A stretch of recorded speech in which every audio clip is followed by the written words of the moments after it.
All right, this video pertains to the Ecu-gn and the Scanmaster, the original Scanmaster, not the Scanmaster G. Okay, so if you don't update your Scanmaster, all you're going to get is this 2-1. So in order to update the Scanmaster, here's what you got to do. You got to take 2 screws out of the bottom, and then you got to pop it apart. I'm going to pop it apart, and I'll be back. All right, so we have the Scanmaster apart, and you can see the 3 little chips and the big chip. All right, we have to change. We have to change the chip. I've already taken it out. If you look on the bottom, there's one marked 2.2, and there's one with nothing on it. The one with nothing on it was the original chip that was in here. I'm going to put the one that says 2.2 on it. Now look at the chip, and you see that little half moon. The little half moon has to line up with this little half moon. I'm going to put it in and I'll be back. Okay, so our chip is in. See it? That's what it looks like. So we're going to flip it down and we're going to fire it up. And Scanmaster Power Logger 2.2. I'm going to turn the flash off. Okay.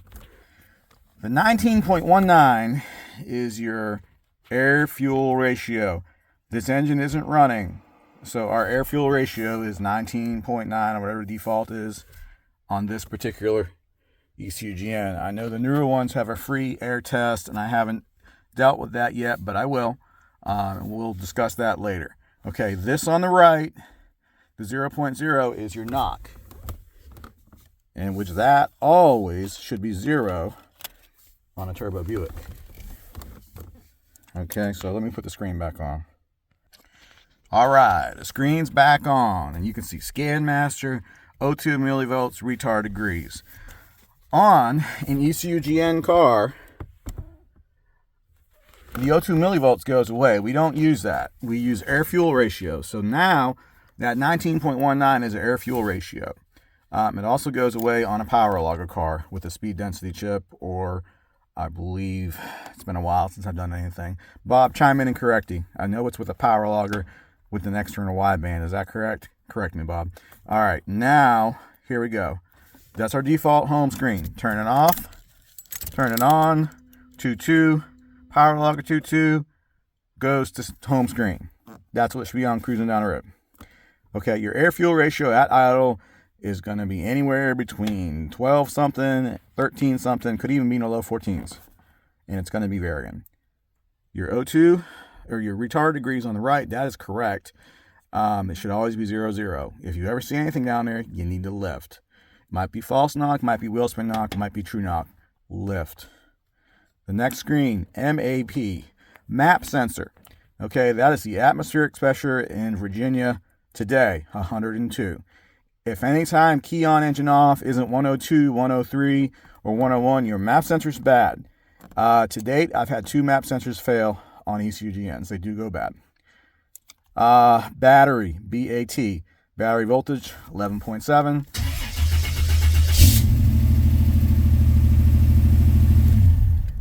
Battery voltage.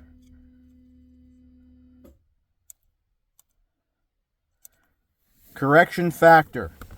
What in the world is a correction factor? All right, this is where different standalones vary. Back in the day with XFI, I remember correction factor was either 0 or it would have been positive, like +1, +5, +10. That means it's adding fuel. Or -5, -10, -25, subtracting fuel. In terms of the Mega Squirt, 100% correction factor means it's not adding any fuel. That means it is 100% correct.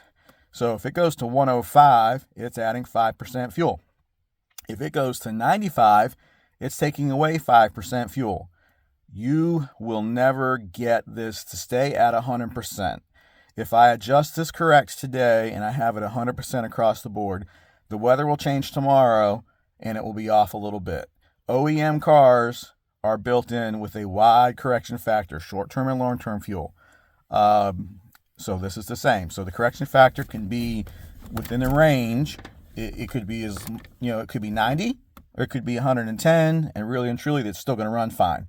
And that's controllable in the software, and that's not part of this video. So don't be scared if this doesn't say 100. Don't go back and retune it. Don't shoot your tuner. Don't go crazy. It's going to vary. Some days it's going to be really close. Some days it's going to be plus a bit. Some days it's going to be minus a bit.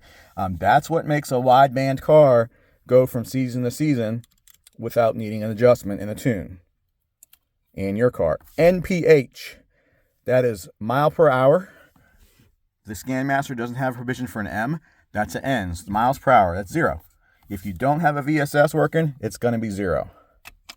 It doesn't do anything on these cars with the computer, so it's not critical. Coolant temperature, 64. It's 64 degrees in my shop. The car hasn't ran long enough to warm it up. It's going to be right around your thermostat. It's going to be 160, 168. Hot day with the AC on, could be 200, could be 210. Coolant temperature, CLT. ATS, air temperature sensor. That's the sensor that goes after the air cleaner on a stock car. A lot of us move it back into the intake on the speed density, and some of us move it before the throttle body. Okay, that is the actual air temperature inside the air intake to the engine. RPMs, they're 0. I'm going to start the car.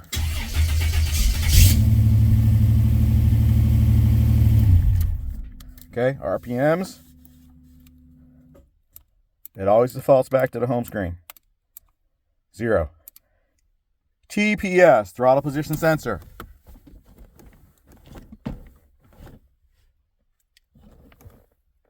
.9. That's completely adjustable, and that's fine the way it is. IAC 152. Well, it's not running. Once it's running, it should settle down around 10 to 20. Target air-fuel ratio. That means on the table on my computer, it wants it to be 14.7. That's where the floating bubble is. Not really something you're going to pay attention to. Your tuner sets that for you. PU, pulse width, injector pulse width. Not something you're really going to pay attention to. It's determined by a lot of other things. It's adjusted indirectly by AFR and VE. Spark, base crank and spark has got to be 12 degrees. NAL, malfunction codes. That means there are no malfunction codes in the Ecu-gn. Home screen. All right, this is for an Ecu-gn car. I will make another video later on this week on a stock chip car as to how to read your Scanmaster. Yes, I could use a Scanmaster G. And let me tell you guys why I don't use a Scanmaster G.